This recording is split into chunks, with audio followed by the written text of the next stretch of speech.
Good day to you all. How are you today? I hope you're all doing well. I'm glad to meet you all again. இன்று நாம் ஒரு சில காலை நடைமுறைகளை பார்க்க போகின்றோம். இங்கு நாம் get up, wake up என்பவற்றிற்கு இடையிலான வேறுபாட்டை பார்ப்போம். அத்தோடு முடிவில் உங்களுக்கான வினாக்களும் உண்டு. இந்த வீடியோ உங்களுக்கு பயனுள்ளதாக இருக்குமாயின் மற்றவர்களும் பயனடைய லைக் பண்ணிட்டு ஷேர் பண்ணிக்கொள்ளுங்க. இதே போல் இந்த சேனலை இதுவரை சப்ஸ்கிரைப் பண்ணாமல் பார்வையிடுகிறீர்களாயின் இப்போதே சப்ஸ்கிரைப் பண்ணி அருகே உள்ள பெல் ஐக்கனையும் பிரஸ் பண்ணிக்கொள்ளுங்கள். Are you ready? Let's start. நான் இங்கு வாக்கியங்களை தமிழில் கூறேன், ஆங்கிலத்திலும் கூறுவேன். நான் தமிழில் கூறும்போது உங்களுக்கு அவற்றிற்கான ஆங்கில வாக்கியங்கள் தெரியுமாயின் ப்ளீஸ் கமெண்ட் தெம். அத்தோடு ஆங்கிலத்தில் எங்கூட சேர்ந்து வாய்விட்டு சொல்லி பயிற்சி எடுத்துட்டே வாருங்க. முடிவில் உங்களாலும் இதே போல் பல வாக்கியங்களை தயக்கமின்றி சரளமாக பேசக்கூடியதாக இருக்கும். அவள் காலை 5 மணிக்கு கண் விழிக்கிறாள். இங்க கண் விழித்தல் அப்படின்னா நீங்க படுக்கையில படுத்தபடியே தான் இருப்பீங்க, ஆனால் தூக்கம் கலைந்து கண் விழிக்கிறீர்கள். அதுதான் நாங்க ஆங்கிலத்துல சொல்வோம் wake up, wake up. இங்கு அவள் என்பது ஒரு third person singular subject. third person singular subject விசேட வடிவமான s form என்பதை பெற்றுக்கொள்ளும். இது ஒரு நாளாந்தம் நடைபெறுகின்ற செயல், அதுல s வடிவ வினைச்சொல். வாக்கியம் எவ்வாறு அமையும்? She wakes up at 5 o'clock in the morning.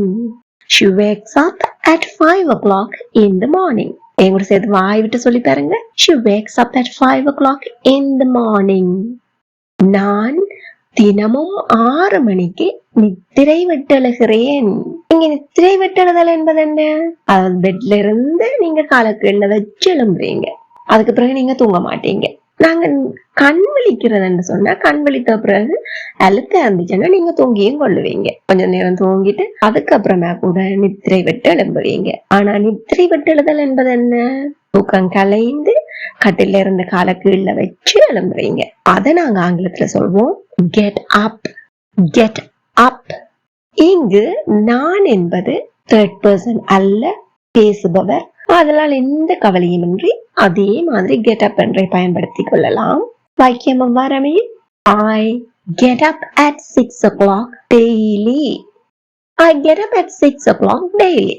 Again, I get up at 6 o'clock daily. அவர்கள் ஒவ்வொரு நாளும் 6 மணி அளவில் பல் துலக்குகிறார்கள். பல் துலக்குறது ஆங்கிலத்துல எப்படி சொல்வோம்? பிரஷ். இங்கு அவர்கள் என்பது third person பேசப்படுவது, இருப்பினும் அது சிங்குலர் அல்ல, புளூரல். இப்போ இங்கும் வினை சொல்லை பற்றிய கவலையின்றி அப்படியே பயன்படுத்த முடியும். They brush their teeth 6 மணி அளவில், around 6 o'clock. எப்போது? ஒவ்வொரு நாளும், every day. They brush their teeth around 6 o'clock every day. எங்கூட சேர்ந்து வாய் விட்டு சொல்லி பாருங்க. They brush their teeth around 6 o'clock every day. அவளுடைய சகோதரன் காலையில் 6:30 மணிக்கு குளிக்கிறான். அவளுடைய சகோதரன் her brother பேசப்படுவது third person singular. இந்த சப்ஜெக்ட் ப்ரோனவுன்ஸை பற்றி தனி வீடியோவை வெளியிட்டிருக்கிறேன், லிங்க் டிஸ்கிரிப்ஷன்ல கொடுக்கிறேன். தெளிவாக அறிந்து மனதில் இருத்திக் கொள்ளுங்க. அப்ப நாங்கள் வாக்கியங்கள் பார்க்கல இந்த மாதிரி கிராமர் டிப்ஸ் சொல்லைகளை உங்களுக்கு இல்லாகவே இருக்க விளங்கி கொள்ள.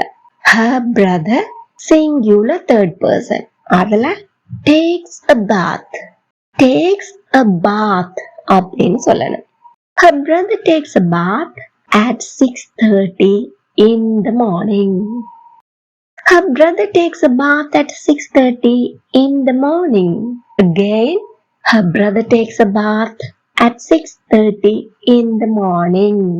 இங்க இந்த bath என்பதற்கு பதிலாக takes a shower அப்படின்னு சொல்லலாம்.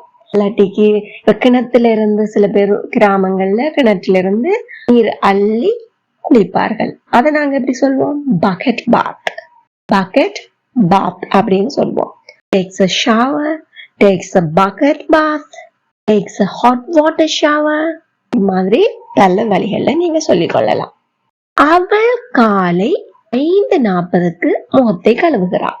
கழுவுறதை எப்படி சொல்லுவோம்? உங்க எல்லாருக்குமே தெரிஞ்சதுதான். Very good. Wash.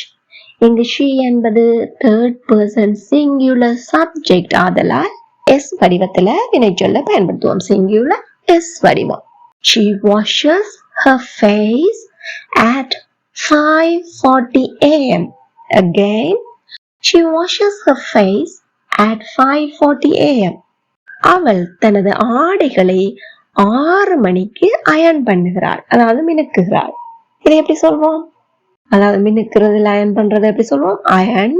Again, you all know that she is a third person singular subject. அதனால் வினைச்சொல் எஸ் வடிவத்துல வரப்போகுது. Why? This is a daily routine. வழக்கமாக நடைபெறுகின்ற ஒரு செயற்பாடு. Simple present tense. She irons her clothes at 6 a.m. She irons her clothes at 6 a.m. Again, she irons her clothes at 6 a.m.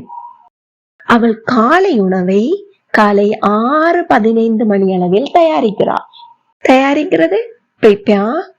இங்கு அவள் என்பது தேர்ட் பர்சன் சிங்குலர் சப்ஜெக்ட் ஆதலால் very good. prepares.